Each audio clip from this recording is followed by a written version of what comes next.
Most people have very clear ideas about what the French are like.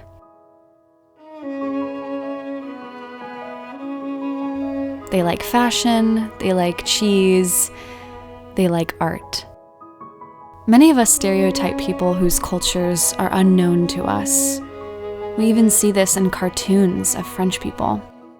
A thin man with a mustache, wearing a beret and a black and white striped shirt, and he'll be carrying a baguette in one arm and holding a glass of red wine in the other.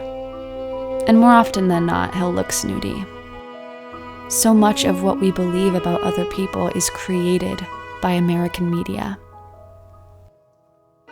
We are being programmed to believe things without actually experiencing them. We assume the French love fashion and art without actually knowing a single French person. In recent times, the latest French stereotypes are clearly depicted in the Netflix show Emily in Paris.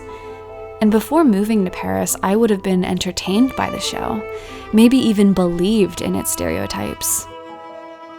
But watching the show while living here in France, I'm really disappointed.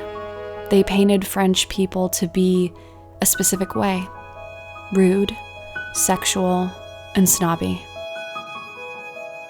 It reinforced a stereotype, an image that is largely created by Americans for Americans. That's why it's important to listen to the locals, to ordinary people living in France.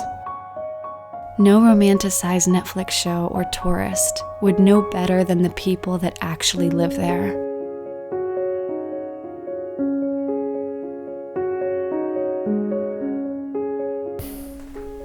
Des stéréotypes, ouais, on dit souvent Paris, capitale de la mode, ville lumière.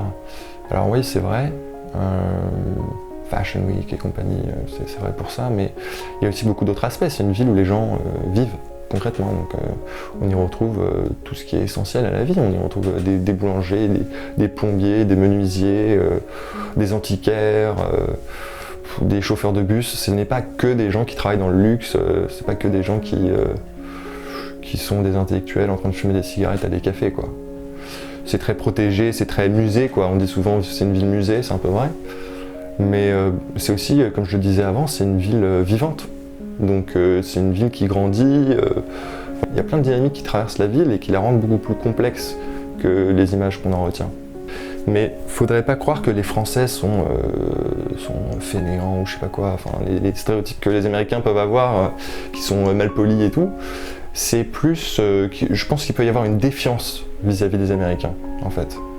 Du coup, on va être du coup parfois un peu gêné ou un peu défiant vis-à-vis des Américains, quoi, en fait.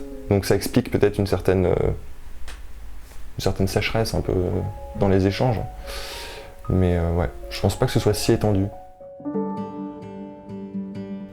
One of the assumptions about French people is that they all value fashion and style.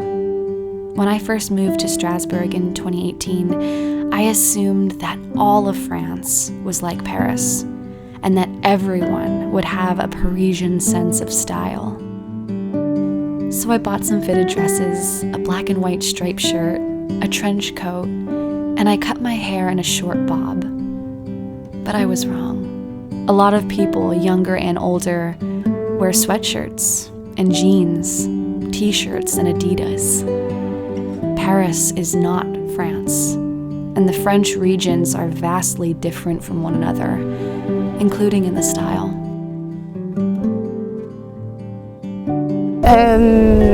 Je dirais tout le mythe autour de la mode parisienne, parce que certes il y a beaucoup de grandes marques qui sont installées dans Paris et tout, mais on ne verra pas toujours des gens parfaitement bien habillés, contrairement aux stéréotypes qu'on peut avoir en se disant en arrivant en France, on va avoir plein de gens à la pointe de la mode et tout qui s'habillent dans des grandes marques, alors que Paris, c'est une ville où il y a beaucoup d'étudiants qui du coup n'ont pas les moyens de s'habiller dans des grandes marques. Et ouais, il y a un grand mythe autour de la mode parisienne. Et le cliché sur les bérets, je dirais, parce que tout le monde n'est pas frieux des bérets, et d'ailleurs ça ne va pas à tout le monde, donc tous les Parisiens ne portent pas un béret, avec une baguette de pain et du fromage, même si on adore le fromage. It's very easy to stereotype people, to put them into boxes with clear lines and borders. But humans are complex and multifaceted. Culture is nuanced and contains many layers. Mark Twain once wrote that travel is fatal to prejudice, bigotry, and narrow-mindedness. Every time I travel and move to a new place, I am humbled and reminded of how little I know in life, and how small-minded some of my old beliefs were. Engaging with others through conversation, even with those that believe differently than us, is the greatest way to develop compassion and open-mindedness. Most French people do take great pride in their meals, but there is good and bad French food, just as there is anywhere else. Le fromage, on mange pas tout le temps du fromage. J'aime bien le fromage, mais on n'en mange pas tout le temps. La mode. Tout le monde ne s'habille pas en 3 pièces pour aller acheter du pain. C'est une ville très cosmopolite, c'est-à-dire qu'il y a beaucoup de culture. Du coup, si on a envie par exemple de manger quelque chose d'indien, on pourra. Si on veut manger quelque chose de chinois, on pourra. Et je trouve ça génial. But you don't have to travel to these places to become more open-minded. You can watch documentaries or TV shows like Chef's Table and read books by French authors. Going straight to the source is the best way to understand a country or culture. And that's one of the reasons why I love making these types of videos, to share their voices with you. Living abroad keeps me grounded, and living in France tests my patience, but it stretches me more. We grow more in discomfort. We learn more from challenge. I hope you enjoyed this video in my Life in France series. And if you've ever wanted to move to France but don't know where to begin, my husband Alex is an English teacher, and he wrote a book, an ebook, a digital guide all about moving to France, how to get settled here, and what the logistics look like to actually moving to France. He's compiled this 50-page guide to include all the resources that helped him get settled here, websites where he applied for jobs, and what he wished he knew when he first moved here.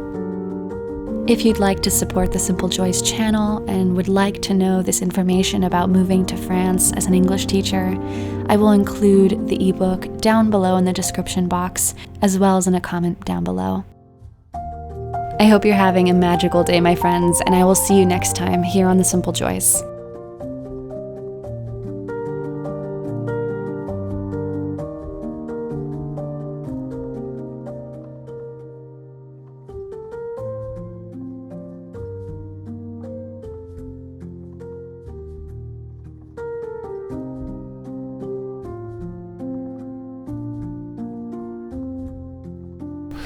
Jouer simple, regarder les oiseaux, comme ça.